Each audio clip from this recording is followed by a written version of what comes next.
In this Indie Spotlight by Twin Real Game Reviews, I'll be showing off the game Trine Enchanted Edition by Frozenbyte. Now Trine is a platforming game. It has online and offline multiplayer and a single player mode. And so if we're going to go ahead and choose a level, there are approximately, let's see here, 15 levels. This one is kind of like a bonus level. So there's 15 levels in the game, so it's quite a bit. And so we're going to go ahead here. There's a lot of voice acting as well, so I'm going to be quiet now while the voice acting starts. Having survived the wasteland of the Dragon Graveyard, our heroes carried on. The wizard delved deeper into the inscriptions about the Guardians. There had once been 3 artifacts. One for the soul and righteousness, one for the mind and power, and one for the body and matter. These immortal objects had been used to balance all good and evil in the world. When everything was in harmony, the artifacts had been given to the 3 Guardians, who had kept them safe for centuries. The Guardians enchanted the artifacts with powerful protective charms that only allowed those with pure intents to come near. Eventually the Guardians passed away, and only the charms remained. The wizard could still not find answers as to why they had been captured in the Trine, and how they had been able to go unharmed by the protective charms. Yeah, I love the voice acting in this. The same person, I believe, did the voice acting for the second game, and it's such a well done job they did with the voice acting. Along with the visuals, as you can see here, the visuals look fantastic.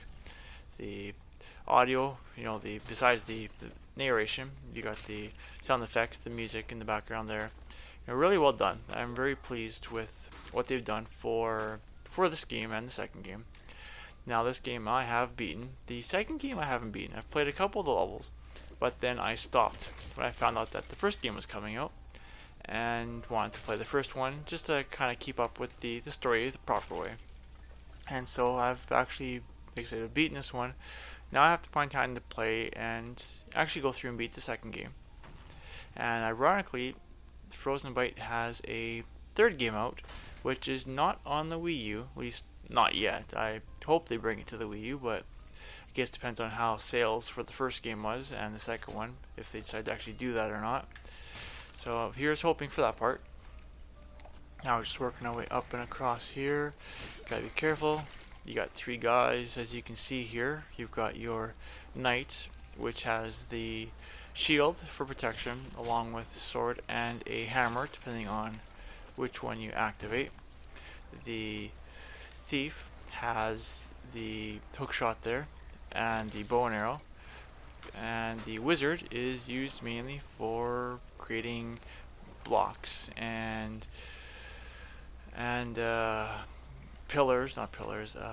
planks to help you get across some stuff.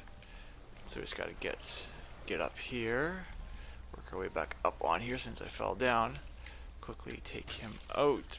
I could switch to the knight, but I figure I'll quickly go with a long range attack. So I'll quickly get these guys taken out. That guy I won't be able to take out with this guy. Oh yeah, I can because he has back towards me.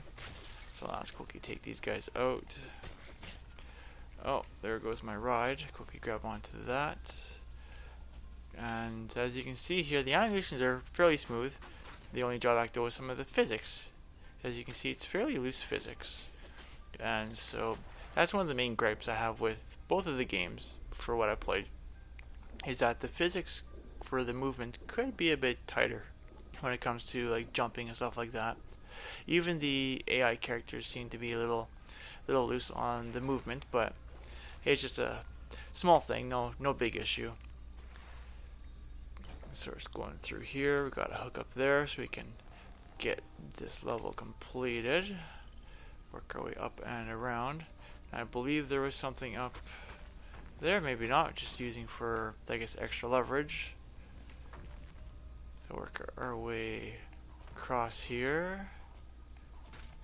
So there's many ways you could have done that. One way using the wizard, but I usually like to use this character when I can, so that we can usually swing through most of the stuff.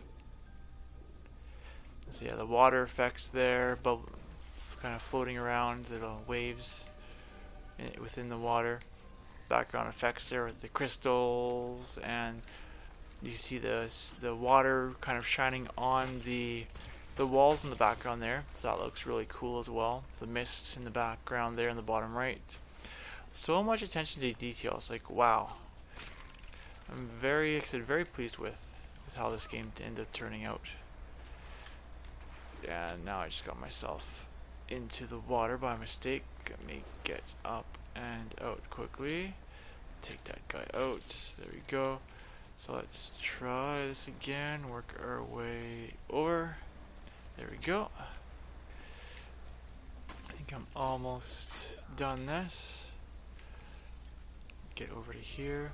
So yeah, this game reminds me a lot of the Lost Vikings, because in the Lost Vikings you had 3 characters as well, 3 Vikings.